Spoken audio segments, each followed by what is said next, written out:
Recharge खत्म होने के बाद आउटगोइंग के साथ साथ इनकमिंग कॉल का भी बंद होना। सर जब प्रीपेड प्लान एक्सपायर होता है, मोबाइल रिचार्ज की वैलिडिटी खत्म होती है तो आपकी आवाज बंद कर दी जाती है। फोन मेरा, सिम कार्ड मेरा, नंबर मेरा, तो सर रिचार्ज खत्म होने के बाद आउटगोइंग कॉल बंद होना समझ आता है, लेकिन इनकमिंग कॉल बंद होना सरासर मनमानी है। सर हमारा मोबाइल नंबर आज हमारी डिजिटल पहचान बन चुका है। एसेंशियल कम्युनिकेशन जैसे कि UPI payment, banking, OTP, train ticket OTP, PAN, Aadhaar authentication, interview का कॉल, हॉस्पिटल का कॉल, मां बाप का गांव से कॉल, तमाम चीजें इनकमिंग कॉल और इनकमिंग एसएमएस से आती है और वो इसलिए बंद कर दिया जाता है कि इंसान एक रिचार्ज कराना भूल गया।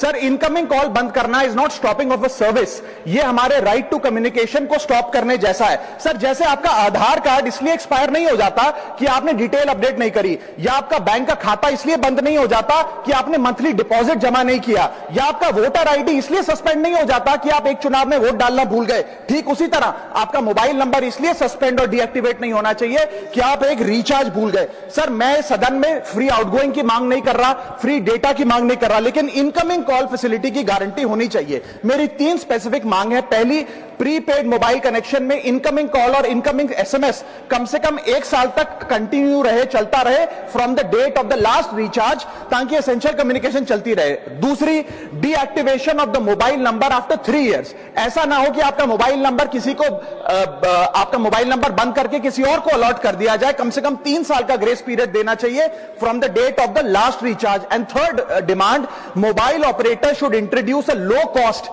Incoming only plan. वो लोग जो सिर्फ इनकमिंग के लिए फोन रखते हैं उनके लिए, जैसे कि 10 रुपए में 180 दिन की इनकमिंग कॉल की फैसिलिटी, इस प्रकार की स्कीम्स मोबाइल ऑपरेटर को लानी चाहिए। दूसरी समस्या जो प्रीपेड कस्टमर्स फेस करते हैं वो है टेलीकॉम ऑपरेटर का 28 दिन का मंथली रिचार्ज। साल में सर महीने 12 होते हैं, लेकिन 28 दिन की रिचार्ज के माध्यम से 13 टाइम्स रिचार्ज कराना पड़ता है। कैसे सर? 28 दिन into 13 times is equal to 364 days। ये एक बड़ी क्लेवर स्ट्रैटेजी है जिसके चलते आपको फीलिंग 30 दिन की देते हैं, लेकिन आपसे डीलिंग 28 दिन की करते हैं। सर दुनिया में हर जगह बिलिंग साइकिल कैलेंडर मंथ के हिसाब से होती है, 30 या 31 दिन। आपको मंथली सैलरी, लैंडलॉर्ड का रेंट, बैंक की ईएमआई, बिजली पानी गैस का बिल, तमाम चीजें 30 या 31 दिन के महीने के हिसाब से होती हैं। लेकिन ये मोबाइल ऑपरेटर, टेलीकॉम ऑपरेटर 28 दिन के महीने के हिसाब से आपको रिचार्ज प्लान बेचते हैं, ताकि साल में एक अतिरिक्त